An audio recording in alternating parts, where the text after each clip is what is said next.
Hey there, Paul Wagler here for Rise Now and the 2-Minute Wake Up Call. Well, I'm on the corner of Weber and Fergus Avenue in Kitchener, where I wanted to share with you something that happened a few years ago while I was driving bus. As you can see behind me, there's a bus stop, and I was at that bus stop several years ago, and then I proceeded on down Weber where I needed to make a left at the next street. And so I needed to change lanes, and as I was changing lanes, I was doing it kind of slowly, and the car behind me honked its horn because it was a bit impatient with how slowly I was changing lanes. And initially, you know what happens when someone honks their horn at you on the road? You rise up and, what's wrong with that person? And, these reactions come out of us. But as I pondered it and realized in that moment, it's like, no, something is wrong with what I'm doing. I was changing really slowly, called a lazy lane change.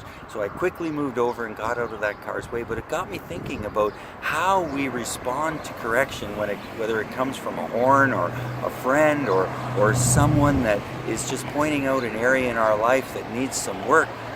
Sometimes there's this reaction in us that rises up and says, no, that's not me that is the problem, it's you.